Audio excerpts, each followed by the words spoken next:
السلام علیکم ورحمۃ اللہ وبرکاتہ۔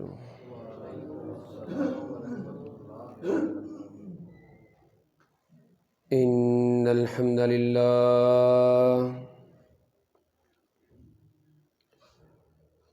نحمده ونستعینه ونستغفره ونؤمن به ونتوکل علیہ ونعوذ باللہ من شرور انفسنا ومن سیئات اعمالنا من يهده الله فلا مضل له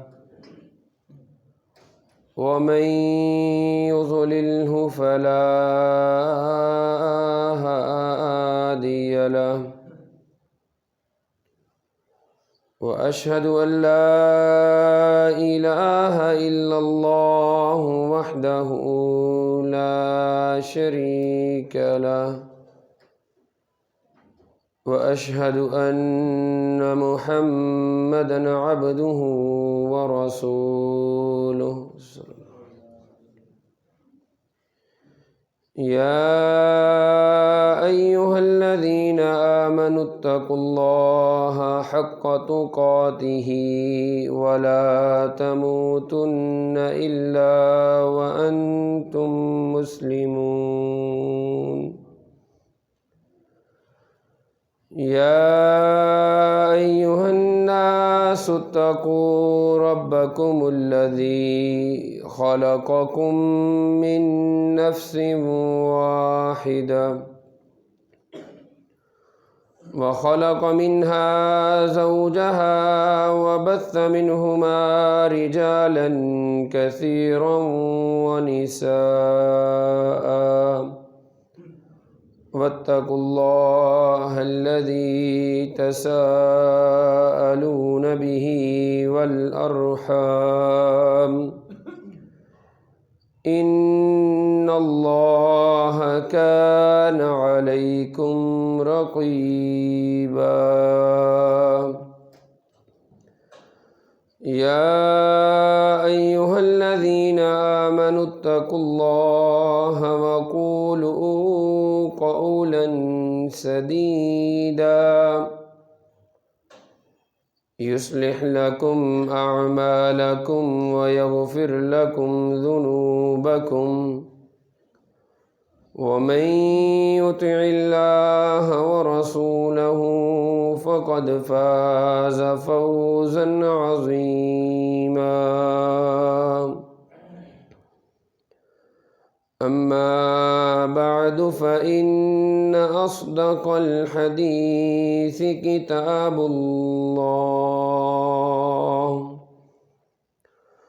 وأحسن الهدي هدي محمد صلى الله عليه وسلم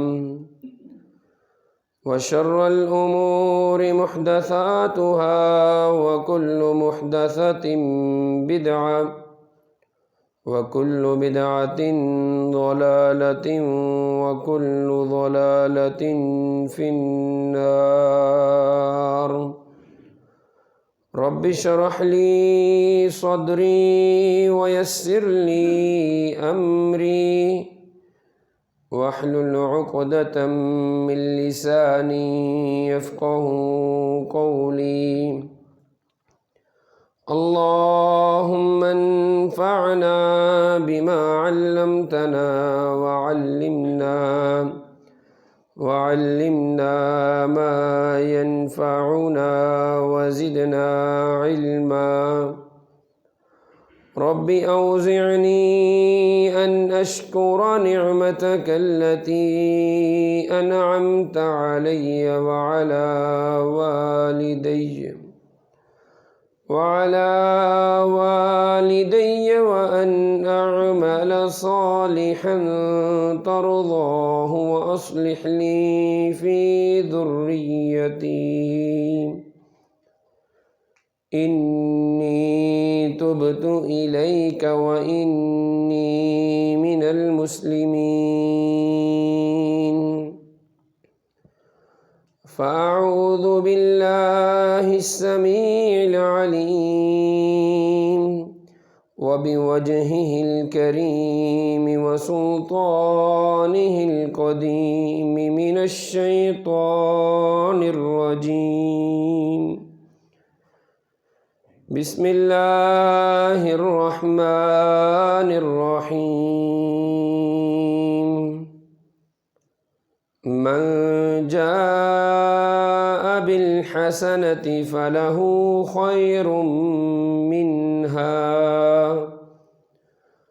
وهم من فزع يومئذ آمنون۔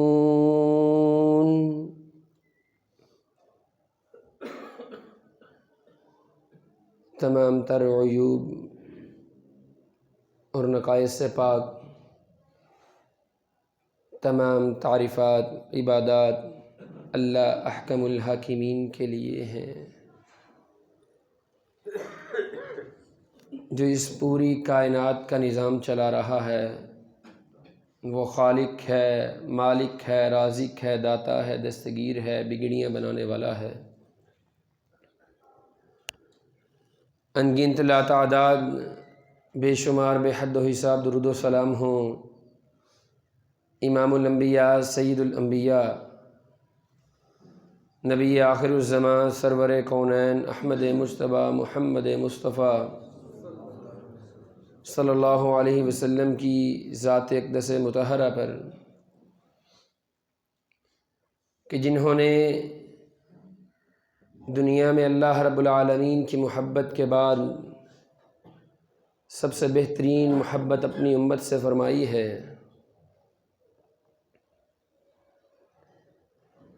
حضرات ذی وقار، ہم نے پچھلے خطبہ جمعہ میں انسان جس عزت کا منتظر رہتا ہے اس عزت کے دنیاوی اسباب کے اوپر گفتگو کی تھی۔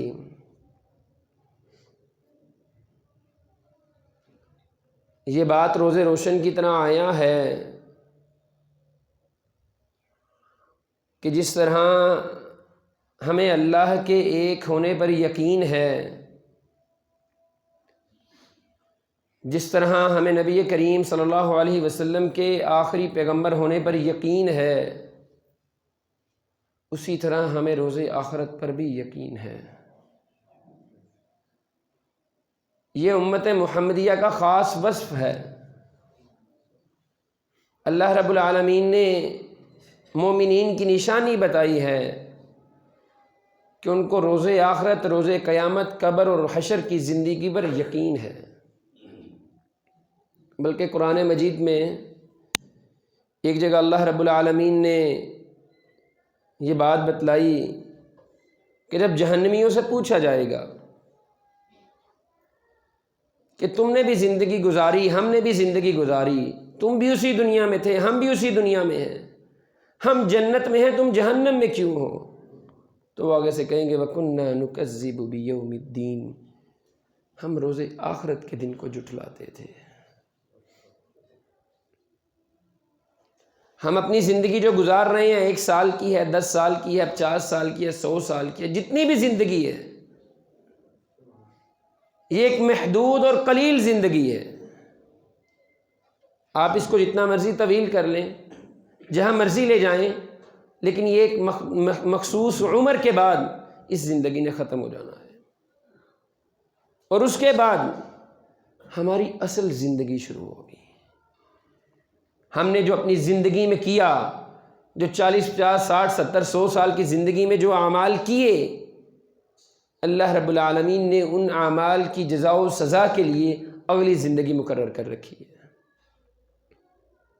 اور اگلی زندگی ہماری سوچوں سے کہیں لمبی ہے۔ وہ میری اور آپ کی، اس دنیا کے ہر شخص کی آخری زندگی ہے۔ یہ وہ زندگی ہے کہ جس میں انسان کو موت نہیں آنے والی، اللہ رب العالمین جب جنتیوں کو جنت میں داخل کرنے کے بعد ان پر 2 انعام و اکرام کریں گے،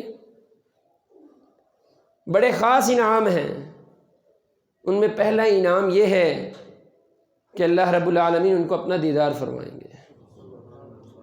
جنت کے لوگ، جنت میں جانے والے اللہ کریم کا دیدار کریں گے۔ اور دوسرا ان پر انعام یہ کیا جائے گا کہ موت کو ذبح کر دیا جائے گا، کبھی بھی کسی بھی حال میں ان کو موت نہیں آئے گی۔ ہم نے اپنی زندگی کے 50-60 سال گزار لیے، اگلی زندگی میں جانا ہے، تو جس طرح ہم دنیا میں عزت کے طلبگار ہیں، پروٹوکول کے طلبگار ہیں، اسی طرح ہمیں چاہیے کہ ہم اس طرح کی زندگی گزاریں کہ اللہ رب العالمین ہمیں یوم آخرت میں، یوم حساب میں، یوم محشر میں، عالم برزخ میں ہمیں اسی طرح عزت و اکرام سے نوازے۔ نبی کریم صلی اللہ علیہ وسلم نے جہاں یوم محشر کا ذکر بتلایا، اس کی سختیوں کے بارے میں بتلایا، سختیوں کے بارے میں بتلاتے ہوئے نبی کریم صلی اللہ علیہ وسلم نے فرمایا، عالم برزخ کے اندر یوم حساب کو جب ہم چٹیل میدان میں موجود ہوں گے، ہمارا دنیا کا کوئی بھی رشتہ ہمیں جس پر بھی مان ہے، ہمیں اپنی ماں پر مان ہے، اپنے باپ پر مان ہے، اپنی بہنوں پر مان ہے، اپنے بھائیوں پر مان ہے، اپنی بیوی پر مان ہے، شوہروں پر مان ہے، کسی پر بھی مان ہے، نبی کریم صلی اللہ علیہ وسلم نے فرمایا روز محشر تمہارا یہ رشتہ کسی بھی کام نہیں آئے گا۔ باقاعدہ طور پر حدیث کے الفاظ ہیں کہ باپ بیٹا، بہن بھائی، میاں بیوی آپس میں ایک دوسرے کے رشتوں کو جھٹلا رہے ہوں گے، اتنا نفسا نفسی کا عالم ہوگا، اور ہر شخص شدید گھبراہٹ میں ہوگا، دہشت میں ہوگا، پریشانی میں ہوگا۔ اگر میں اور آپ اس دہشت، پریشانی اور گھبراہٹ سے بچنا چاہتے ہیں تو آئیے اللہ پاک کے قرآن مجید کی سورۃ النمل کی تلاوت کیجیے۔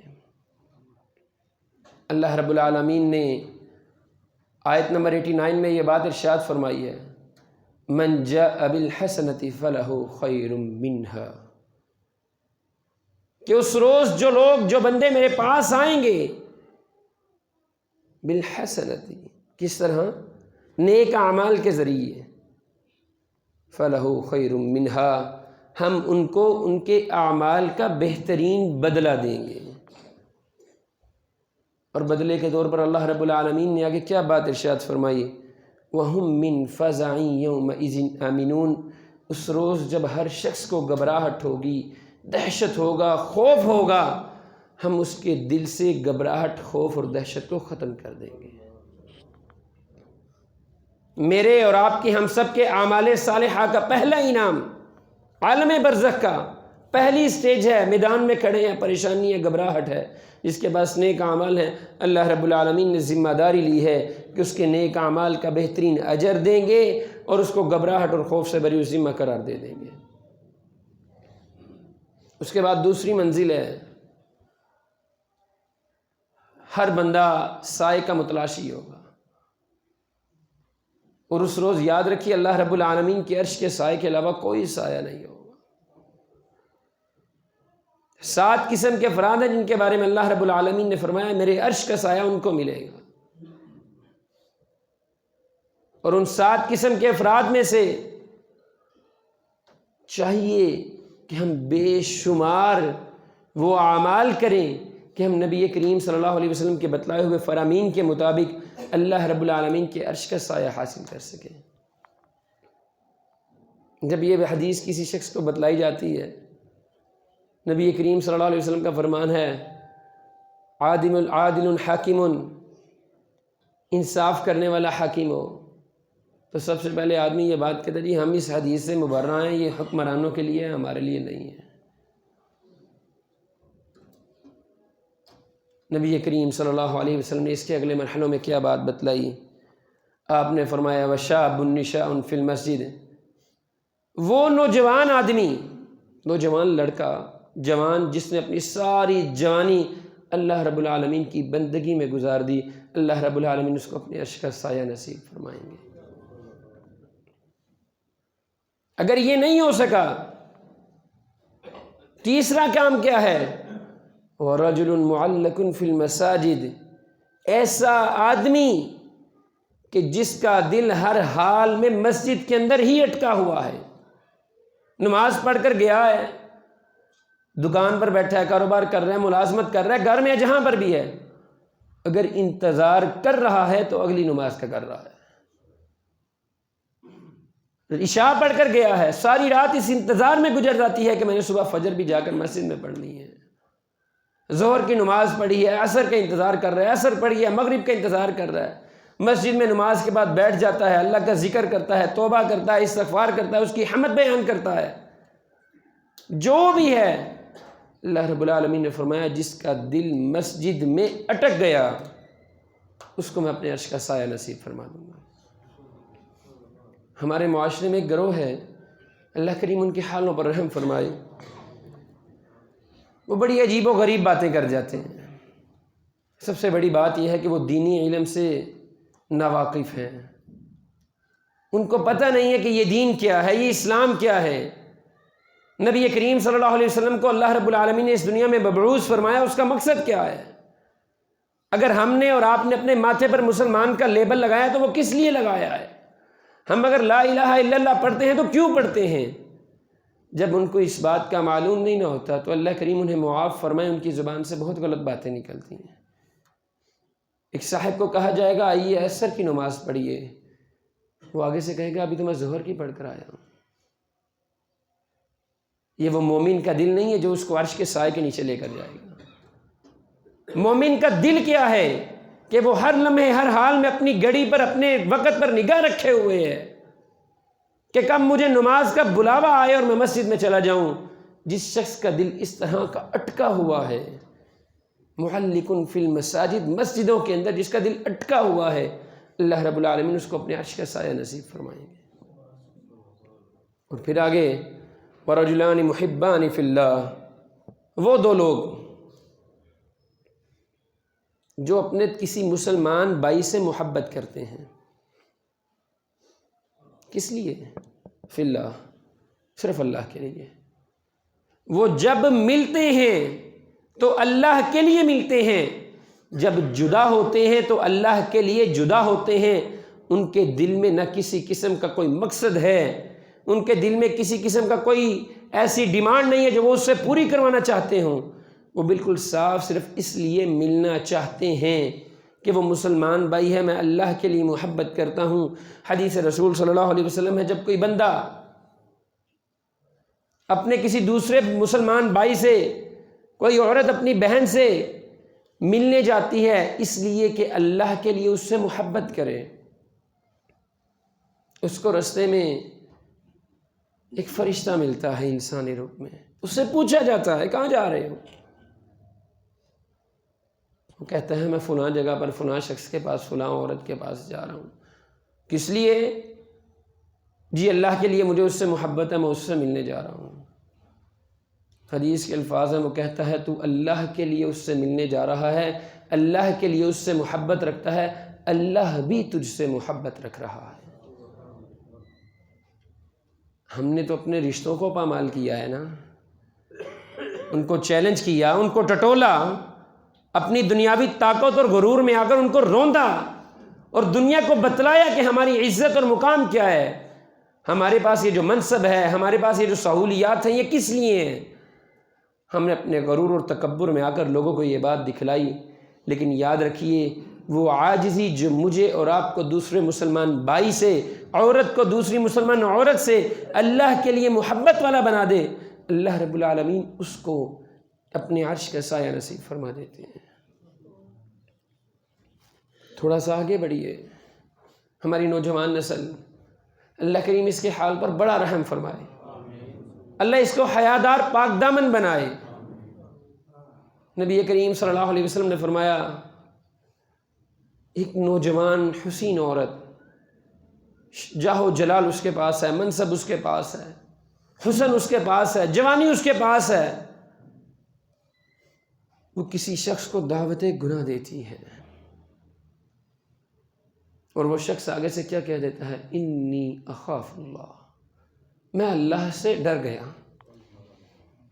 جس نوجوان نے، جس آدمی نے برائی کے لیے تنہائی کے اندر کسی فاحشہ عورت کو یہ بات کہہ دی، انی اخاف اللہ، اللہ رب العالمین نے فرمایا تو میرے ڈر سے ڈر گیا، میرے خوف سے تو ڈر گیا، میں تجھے اپنے عرش کا سایہ نصیب فرما رہا ہوں۔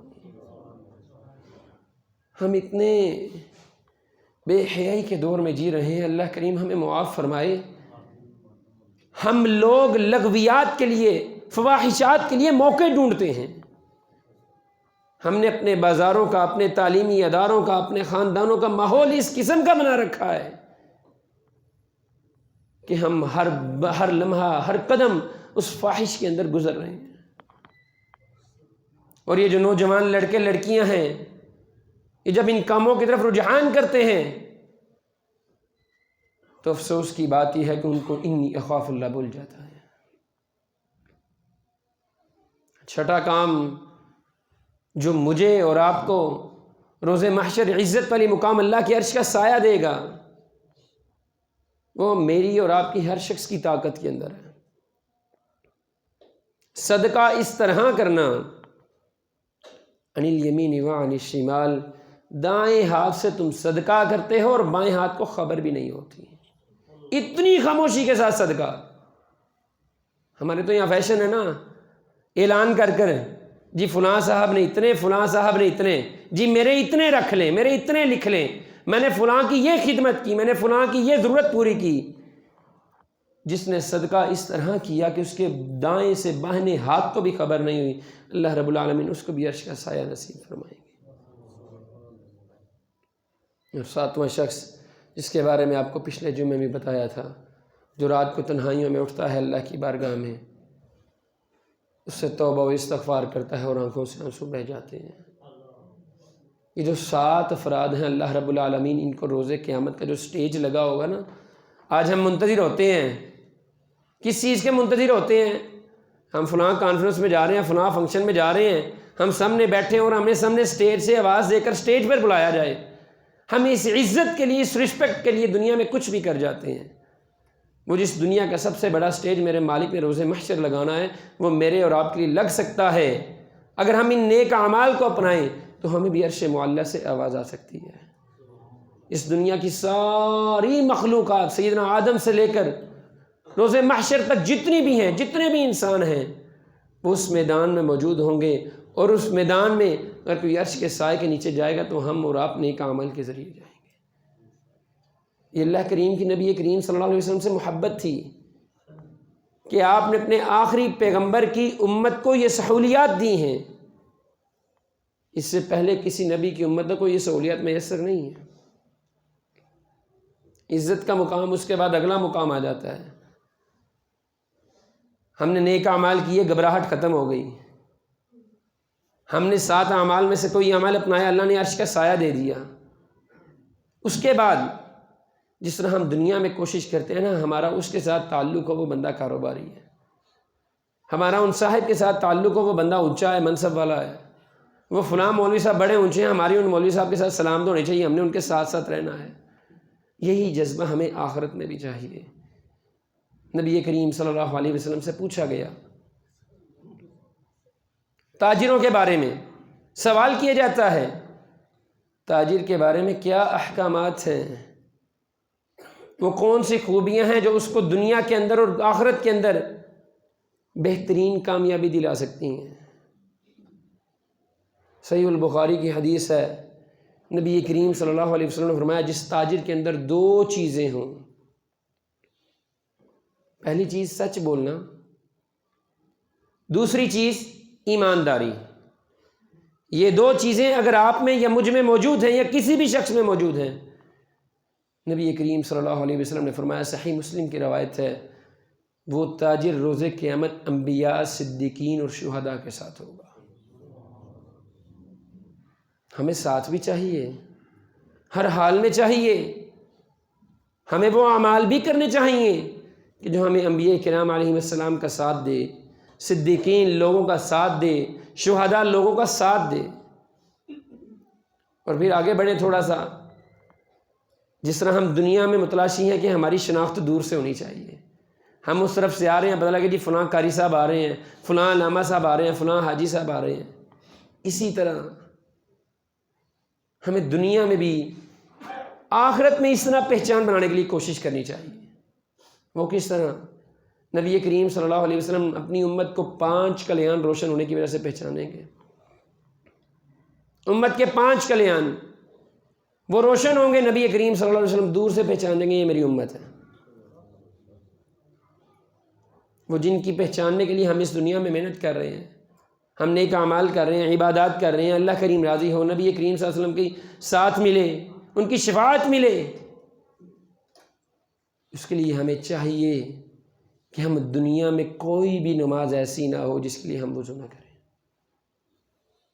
ظاہری سی بات ہے، جب وضو کریں گے نماز بھی پڑھیں گے، جب نماز ہی نہیں پڑھیں گے تو وضو کہاں سے کریں گے؟ نبی کریم صلی اللہ علیہ وسلم نے فرمایا میری امت کی پیشانی، 2 ہاتھ اور 2 پاؤں وضو کرنے کی وجہ سے چمک رہے ہوں گے، جس وجہ سے میں ان کو روز آخرت پہچان لوں گا۔ اب اس میں ایک بات اور آ جاتی ہے، ہم نے وضو تو کر لیا، نماز بھی پڑھ لی، لیکن اچانک روز قیامت ایک معاملہ ایسا ہوگا کہ ایک گروہ اسی طرح چمکتے ہوئے اعضاء کے ساتھ نبی کریم صلی اللہ علیہ وسلم کی طرف جا رہا ہوگا، اللہ رب العالمین کے فرشتے درمیان میں حائل ہو جائیں گے، نبی کریم صلی اللہ علیہ وسلم سوال کریں گے کیا معاملہ ہوا، ان کے اعضاء چمک رہے ہیں، یہ میری امت ہے، ان کو میرے تک آنے دو۔ یاد رکھیے فرشتے وہ بات کہیں گے وہ ہمارے اور آپ کے لیے غور و فکر ہے، کہیں گے اللہ کے رسول یہ آپ کی امت میں سے نہیں ہے، انہوں نے آپ کے بعد دین میں وہ چیزیں ایجاد کی ہیں جن کا آپ کے ساتھ کوئی تعلق ہی نہیں تھا۔ نبی کریم صلی اللہ علیہ وسلم ہاتھ کے اشارے سے کریں گے ان کو دور لے جاؤ، ان کو مجھ سے دور کر دو۔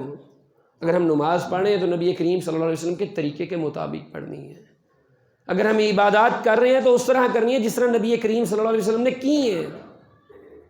اور پھر اس کے بعد ہمیں اپنے کپڑوں پر مان ہوتا ہے، ہم نے فلاں برانڈ کا سوٹ پہنا ہے، مردوں میں بھی ہے، خواتین میں بھی ہے، نوجوانوں میں بھی ہے، لڑکے لڑکیاں ہر ایک میں یہ جنون ہے کہ ہم نے اس نسل کا سوٹ پہنا ہے، فلاں نے بنایا ہم نے وہ پہنا ہے، خاندان میں دکھلائے جاتے ہیں، ہم پروگراموں پر جاتے ہیں، شادی وغیرہ پر جاتے ہیں، دعوتوں پر جاتے ہیں، یہاں تک کہ ہم اگر فوتگیوں پر بھی جاتے ہیں تو ہم اپنے برانڈ لوگوں کو دکھاتے پھرتے ہیں۔ احباب ذی وقار نبی کریم صلی اللہ علیہ وسلم نے بتلایا کہ جس شخص کو اللہ نے جاہ و جلال دیا، سنن ابن ماجہ کی روایت ہے، اللہ نے اس کو مال دیا، اللہ نے اس کو طاقت دی کہ وہ بہترین کپڑے پہنے، لیکن وہ پھر بھی عاجزی اختیار کر جاتا ہے، وہ بہترین کپڑے نہیں لیتا، صرف وہ پہنتا ہے جس سے اس کا گزارا ہو، لوگوں کو دکھاتا نہیں ہے۔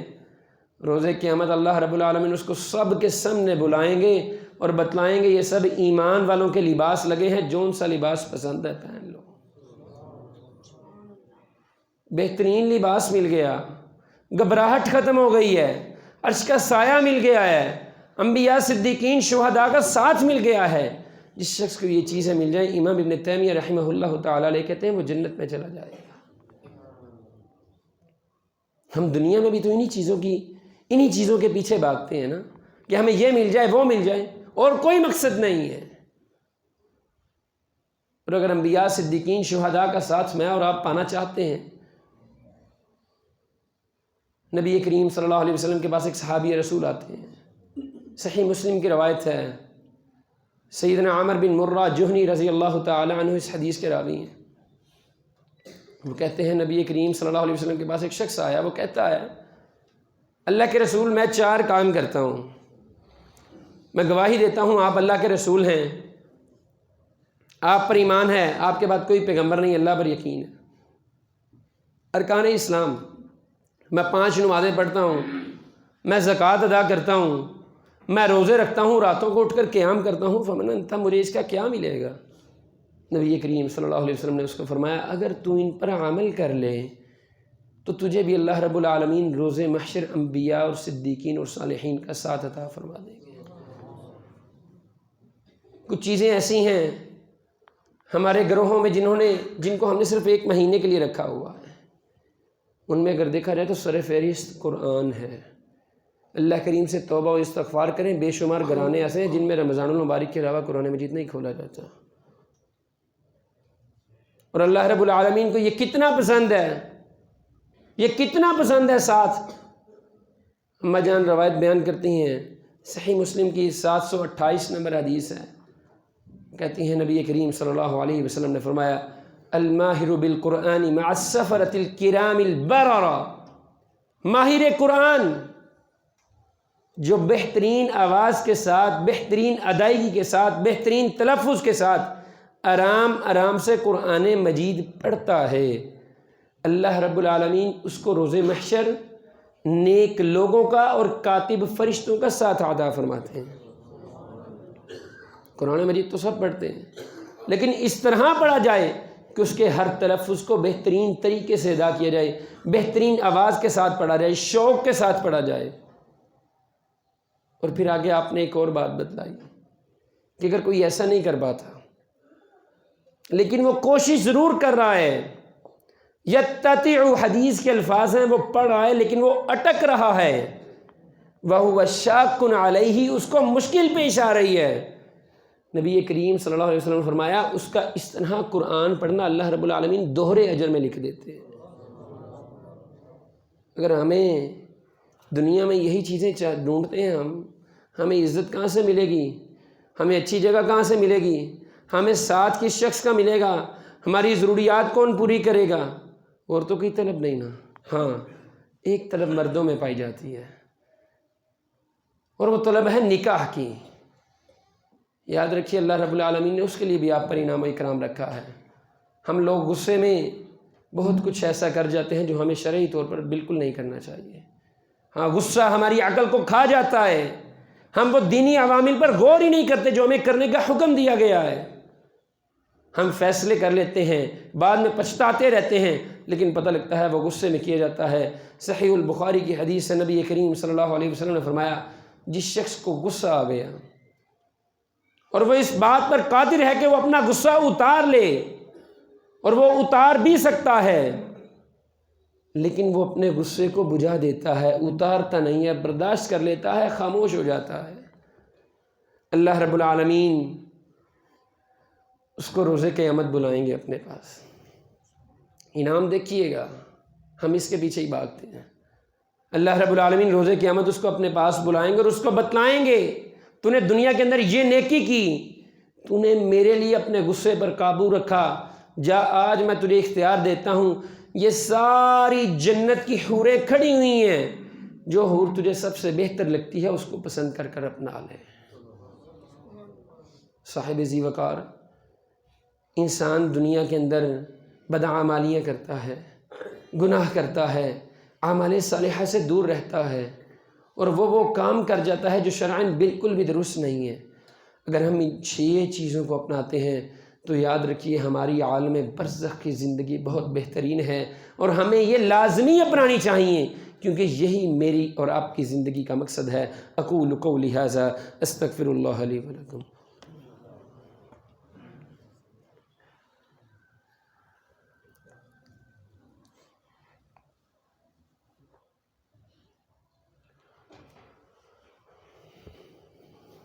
ان الحمد للہ نحمده ونستعینه ونستغفره ونؤمن به ونتوکل علیہ ونعوذ باللہ من شرور انفسنا ومن سیئات اعمالنا من يهده الله فلا مضل له ومن يضلل فلا هادي له واشهد ان لا اله الا الله وحده لا شريك له واشهد ان محمدا عبده ورسوله اللهم صل على محمد وعلى ال محمد كما صليت على ابراهيم وعلى آل إبراهيم إنك حميد مجيد اللهم بارك على محمد وعلى آل محمد كما باركت على إبراهيم وعلى آل إبراهيم إنك حميد مجيد۔ سامعین محترم، نبی کریم صلی اللہ علیہ وسلم نے فرمایا اگر کوئی شخص اپنے کسی مسلمان بھائی کی کوئی تکلیف دور کرتا ہے تو اللہ رب العالمین اس کی آخرت کی تکلیفوں میں سے ایک تکلیف کم کر دیتے ہیں۔ اگر کسی مسلمان بھائی کی تنگ دستی میں اس کو آسانی کرتا ہے، اللہ رب العالمین اس کو دنیا میں بھی اور آخرت میں بھی آسانی عطا فرماتا ہے۔ اور اگر کوئی دنیا میں اپنے مسلمان بھائی کی مدد کرتا ہے، یہاں تک کہ بار بار اس کی مدد میں لگا رہا ہے، اس کی پریشانیوں کو دیکھ رہا ہے، اللہ رب العالمین اس وقت تک اس بندے کی مدد کرتے رہتے ہیں جو اس کی مدد کر رہا ہے۔ ہمیں دنیا و آخرت کی اگر پریشانیوں کو، تکلیفوں کو ختم کرنا ہے تو ہمیں اس حدیث پر عمل کرنا ہوگا۔ ایک اور حدیث ہے، اگر کوئی شخص اپنے مسلمان بھائی کی تکلیف میں اس کے پاس جاتا ہے، اس کو تسلی دیتا ہے، اس کو یقین دلواتا ہے، اس کو حوصلہ دیتا ہے، اس کو صبر کی تلقین کرتا ہے، مقصد صرف اللہ کی رضا ہے، روز قیامت اللہ رب العالمین اس شخص کو اپنے پاس بلائیں گے اور اس کو بہترین سبز رنگ کا لباس پہنایا جائے گا۔ مسلمان بھائی کی تسلی، مسلمان بھائی کو صبر کی تلقین کرنا، اس کی پریشانیوں میں اس کے ساتھ چلنا، اس کی جو تنگ دستیاں ہیں اس میں اس کو آسانی مہیا کرنا، اس کی مدد کرنا، یہ ہر مسلمان کا حق ہے۔ ہمیں اس حدیث پر لازم و ملزوم عمل کرنا چاہیے۔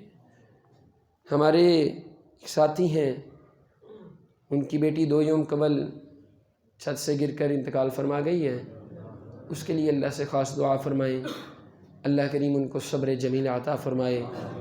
کچھ احباب ساتھی نے دعاؤں کی درخواست کی ہے، والدہ علیل ہیں، بیٹے علیل ہیں، جو بھی بیمار ہیں اللہ کریم سے ان کے لیے خاص دعا کیا کریں۔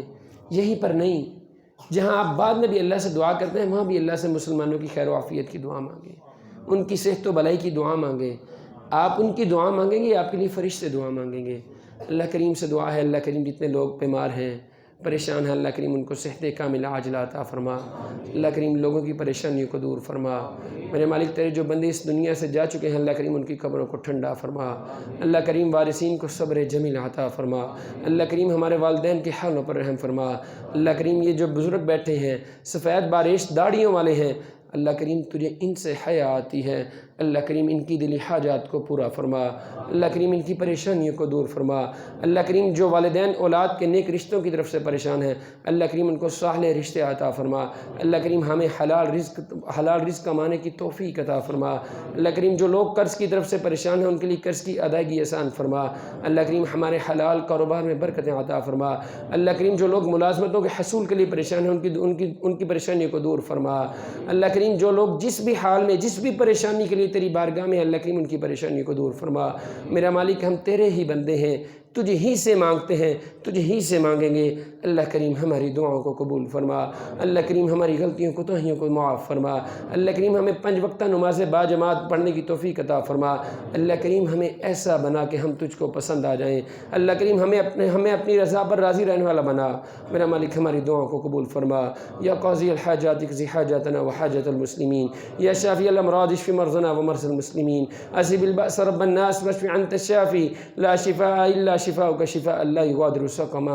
اللهم اجرنا من النار، اللهم انا اسألك العافية في الدنيا والآخرة، اللهم انا اسألك الجنة الفردوس۔ سبحان ربك رب العزة عما يصفون، وسلام على المرسلين، والحمد لله رب العالمين۔